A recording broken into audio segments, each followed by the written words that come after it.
If you liked the look of Huawei's uber-swish triple-camera packing P20 Pro, but didn't fancy the £600 plus price tag, then the Honor the 10th of May will be the phone you're after. The Honor 10 is a baby Huawei P20 aimed at the £400 minus 500 mid-range phone market. It follows the same tried-and-tested pattern as the Honor 9, stripping the more expensive aspects of Huawei's current flagship, while retaining its core design features and hardware to offer a great value smartphone. The strategy worked a treat on the Honor 9, which was one of 2017's best mid-range phones, and it generally still works out for the Honor 10. This phone has a pretty, albeit slightly flashy, mixed metal and glass design, a top-end Kirin CPU and solid battery life. The only real downside is its slightly buggy EMUI software. However, that's forgivable given the Honor 10's cost. You'll still struggle to do better for the money. Related best smartphones Honor 10 design. Honor made a huge deal about the 10's design during its London launch. Specifically, it claims to have achieved the super-polished, ridiculously blue finish by stacking more than 15 layers of glass over each other. But outside of the ultra-bright coloring, the Honor 10 has a similar mixed metal and glass design to pretty much every other flagship to arrive this year. The phone has metal sides and a shiny 2.5D glass back. Were it not for the Honor branding, it could easily be mistaken for a Zenfone 5 or LG G7 Think. It also has the same notch that's become increasingly common since Apple launched its iPhone X. This is a consequence of the phone's near bezel-free design. The notch is a rectangular bump breaking up the top of the screen, where the phone's front camera is housed. Android P is set to support using the screen around the notch, but as it stands, Honor's set it to display incoming notifications as well as battery life and network availability.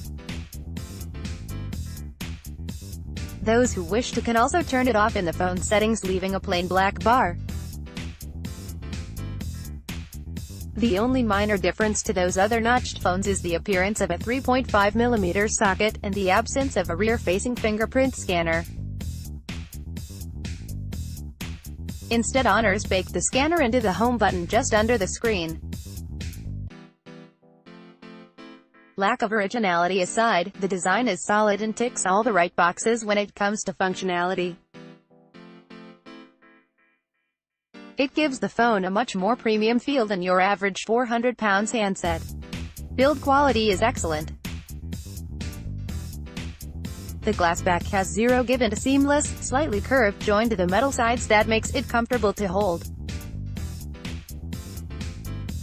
The bottom fingerprint scanner is also wonderfully reactive, though take Honor's claims of it being an in-screen scanner with a pinch of salt.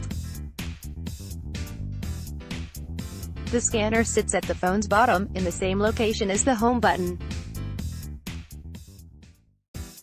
The only difference between it and past handsets is that it's actually under the glass.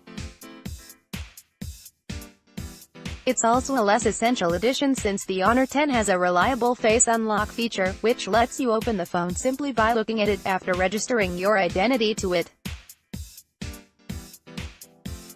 My first issue with the phone's design is that, like all glass-backed phones, is an outright smudge magnet. Within minutes of taking the phone out of the box, it was covered in marks. I'm also nervous about dropping it.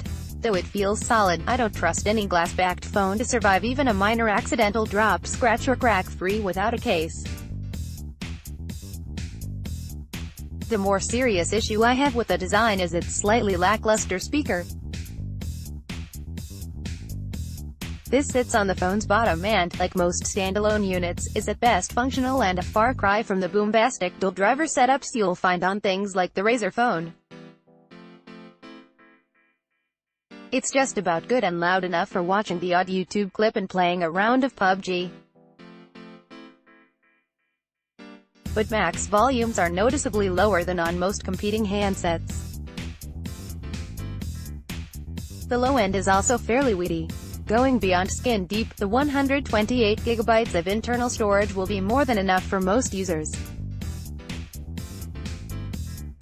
Honor 10 display. The Honor 10's 5.8-inch IPS display is one of the best you'll find at this price. Blacks aren't as deep as on competing AMOLED screens, but colors are nicely calibrated and whites are pristinely clean. Holding it next to the Pixel 2, the Google phone's whites were horribly yellow by comparison. Those who prefer cooler or warmer colors can also tweak the color temperature and contrast in the phone settings, though by default I kept it in the out-of-the-box vivid mode. Max brightness levels don't match the quoted 1000 nits brightness of LG's flagship G7 Think, and the Honor 10 isn't mobile HDR certified. However, at this price you'll struggle find a handset that does either, and the screen is more than bright enough. On a sunny day in the park, the screen remained legible in everything but direct, very bright sunlight.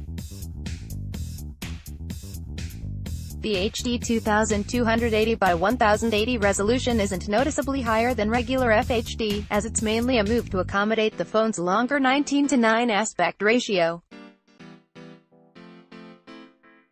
You can get higher resolution phones at this price point, but I never had any issues with it. Text and icons uniformly look sharp and are readable, and in general I had no issues with the Honor 10's display.